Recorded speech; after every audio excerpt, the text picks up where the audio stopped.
Okay, नमस्कार दोस्तों। आज है 16 जुलाई और 16 जुलाई तक एग्जाम के पॉइंट ऑफ व्यू से जितनी भी इंपॉर्टेंट अपडेट्स हैं वो हम यहाँ पर देख लेते हैं। तो फर्स्ट क्वेश्चन इज I2U2 सम्मेलन में भाग लेने वाले देशों की कुल संख्या है। ऑप्शंस आर 3, 4, 5 और 6। तो करेक्ट आंसर इज 4। यहाँ पर I2 और U2 ये इंडिकेट कर रहा है I for India, I for Israel, you for USA and you for UAE. आप यहाँ पर पिक्चर में भी देख सकते हैं। यहाँ पर पार्टिसिपेट किया है इंडिया के जो पीएम है नरेंद्र मोदी जी, इजराइल के पीएम यहाँ पर आप देख सकते हैं यायर लापिड, यूएस के प्रेसिडेंट जो बाइडेन और यूएई के प्रेसिडेंट मोहम्मद बिन जायद अल नहयान। इन्होंने वर्चुअली इस समिट में पार्टिसिपेट किया है। अब सम्मेलन से रिलेटेड कुछ इंपॉर्टेंट पॉइंट्स हैं, ये हम यहाँ पर देख लेते हैं। G20 जो कि ग्रुप है G20, इसमें भारत 1 दिसंबर 2022 से 30 नवंबर 2023 तक इसकी अध्यक्षता करेगा और 2023 का जो G20 शिखर सम्मेलन होगा इसकी मेजबानी जम्मू कश्मीर करेगा।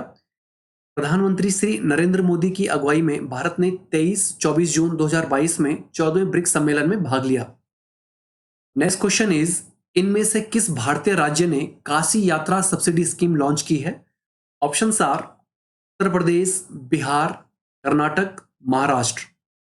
तो friends correct answer is Karnataka. Karnataka के जो वर्तमान मुख्यमंत्री हैं बसवराज बोमई, इन्होंने आधिकारिक रूप से इस सब्सिडी स्कीम की घोषणा की है। अब कर्नाटक से रिलेटेड कुछ इंपॉर्टेंट पॉइंट्स हम यहाँ पर देख लेते हैं। कर्नाटक पहले मैसूर राज्य के नाम से जाना जाता था। यहाँ की आधिकारिक भाषा कन्नड़ है। तुंगभद्रा डैम इस राज्य का सबसे बड़ा डैम है और यक्षगान, ये जो क्वेश्चन है ये कई बार एग्जाम में भी आ चुका है। यक्षगान कर्नाटक का प्रसिद्ध नृत्य है। और जो भारत का सबसे बड़ा जलप्रपात है जोग जलप्रपात, ये कर्नाटक में ही शरावती नदी पर स्थित है। यहाँ पर प्रसिद्ध कोलार गोल्ड खदान यहाँ पर कोलार जिले में स्थित है। कॉफी उत्पादन में भी कर्नाटक का भारत में प्रथम स्थान है। नेक्स्ट क्वेश्चन इज हाल ही में चर्चा में आए नेल्लोर आंदोलन का संबंध किस भारतीय राज्य से है? Options are Andhra Pradesh, Telangana, Karnataka, Kerala. तो friends correct answer is Andhra Pradesh. Andhra Pradesh में हाल ही में पुलिस द्वारा एक दलित व्यक्ति की किलिंग के आरोप के चलते यह प्रोटेस्ट न्यूज में आया है, जिसमें टीडीपी जो वहां की एक इम्पोर्टेंट पॉलिटिकल पार्टी है तेलुगु देशम पार्टी, इसके द्वारा न्याय की लगातार मांग की जा रही है और उसके द्वारा ये प्रोटेस्ट चलाया जा रहा है। अब हाल ही में कुछ चर्चा में आए जो आंदोलन हैं उनको यहाँ पर हम देख लेते हैं। पहला इसमें अग्निपथ आंदोलन। भारत में सेना भर्ती नियम के जो सेना भर्ती है उसमें नियम परिवर्तन के विरोध में यह आंदोलन चलाया जा रहा है। श्रीलंका का जो आंदोलन है ये आर्थिक मोर्चे पर सरकार की विफलता के कारण ये वहां पर लोगों के द्वारा चलाया जा रहा है। भारतीय किसान आंदोलन भी हाल ही में सुर्खियों में आया था जब सरकार द्वारा पारित किसान बिल के खिलाफ किसानों ने आंदोलन किया था। ब्लैक लाइव्स मैटर ये यूएसए में नस्लवाद के खिलाफ चलाई गई एक मुहिम थी। नेक्स्ट क्वेश्चन इज हाल ही में अरुणाचल प्रदेश में मजिस्ट्रेट ने किस डिवीजन में 18 जुलाई तक सार्वजनिक स्थानों में इस्तेमाल हो रहे बीफ शब्द को हटाने के निर्देश दिए हैं? ऑप्शंस आर नामदफा, मैचुका, नाहरलगुन और तवांग। तो फ्रेंड्स इसका करेक्ट आंसर है नाहरलगुन।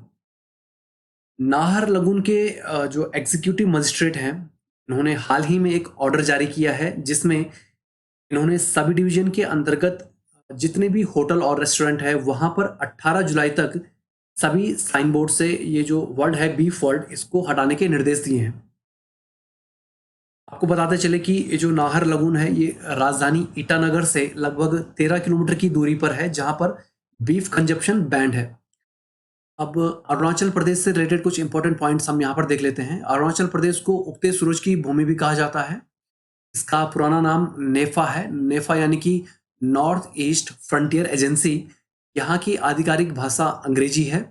यहाँ के कुछ प्रमुख त्योहार हैं जो काफ़ी बार एग्जाम में भी पूछे जाते हैं, जैसे लोसार है, सोलुंग है, सांकेन है। और यहाँ पर चावल की बियर जिसे अपांग कहा जाता है ये भी यहाँ पर काफ़ी प्रसिद्ध है। नेक्स्ट क्वेश्चन इज हाल ही में देश में चल रहे लगातार विरोध प्रदर्शनों के चलते किस श्रीलंकन राष्ट्रपति ने इस्तीफा दे दिया है? ऑप्शंस आर महिंद्रा राजपक्षे, गोटबाया राजपक्षे, रानिल विक्रमसिंघे या इनमें से कोई नहीं। Friends correct answer is Gotabaya Rajapaksa. यहाँ पर आप पिक्चर में देख सकते हो गोटबाया राजपक्षे। इन्होंने ये श्रीलंका के प्रेसिडेंट थे गोटबाया राजपक्षे। इन्होंने सिंगापुर से 14 जुलाई को ईमेल द्वारा अपना इस्तीफा भेज दिया है। इन पर प्रोटेस्टर द्वारा लगातार इस्तीफे का दबाव बनाया जा रहा था। अब इनकी जगह जो प्रधानमंत्री हैं रानिल विक्रमसिंघे, इन्होंने कार्यवाहक राष्ट्रपति के रूप में भी पदभार ग्रहण किया है वहां पर। श्रीलंका से रिलेटेड कुछ इंपॉर्टेंट पॉइंट्स हम यहाँ पर देख लेते हैं। श्रीलंका का जो प्राचीन नाम था वो सीलोन था और यहाँ की जो आधिकारिक भाषा है वो सिंहली और तमिल दोनों ही यहाँ की आधिकारिक भाषा है। श्रीलंका की 2 राजधानियां हैं, एक है कोलंबो और एक है श्री जयवर्धनपुरा कोट्टे और यहाँ की मुद्रा है श्रीलंकन रुपया।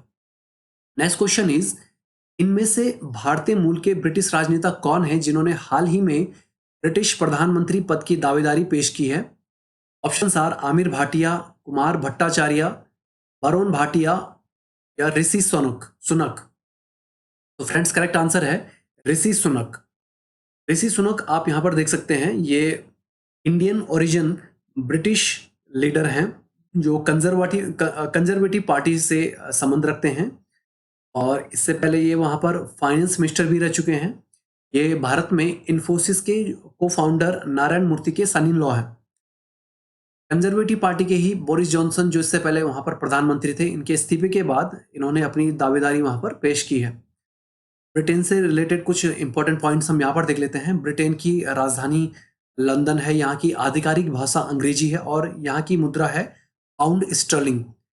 और भारत की जो संसदीय शासन प्रणाली है वो ब्रिटेन से प्रेरित है।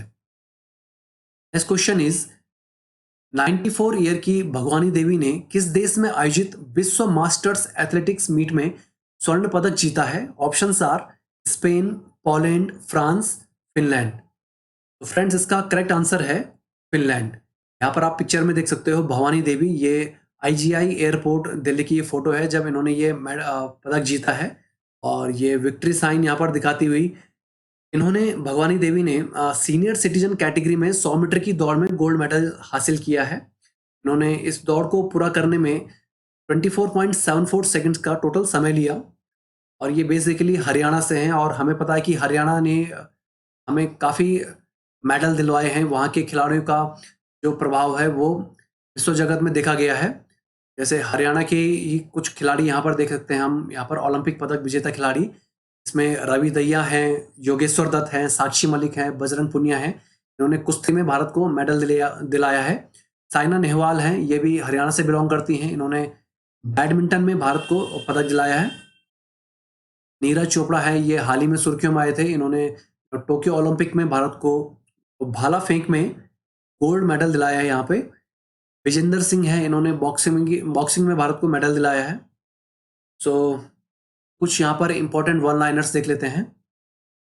श्रीलंका के राष्ट्रपति गोटबाया राजपक्षे के इस्तीफे के बाद प्रधानमंत्री रानिल विक्रमसिंघे वहाँ के कार्यवाहक राष्ट्रपति बने हैं। Space tech startup Agnikul Cosmos ने चेन्नई में भारत की पहली रॉकेट इंजन फैक्ट्री खोली है। बांग्लादेश सरकार ने मुस्तफिजुर रहमान को भारत में अपना अगला उच्चायुक्त नियुक्त किया है। केंद्र सरकार ने भारतीय रेल व यातायात संस्थान को गति शक्ति विश्वविद्यालय के नाम से एक केंद्रीय विश्वविद्यालय बनाने संबंधी बिल को मंजूरी दी है। उत्तराखंड देश में नई शिक्षा नीति लागू करने वाला देश का पहला राज्य बन गया है। इसने आंगनबाड़ी केंद्र से बाल वाटिका नाम से यह शिक्षा नीति लागू करने की घोषणा की है। केरल और अहमदाबाद दोनों को टाइम मैगजीन की साल 2022 की 50 प्रमुख डेस्टिनेशन सूची में स्थान मिला है। तो that's all for today. Thank you all, best of luck, मिलते हैं नेक्स्ट वीडियो में।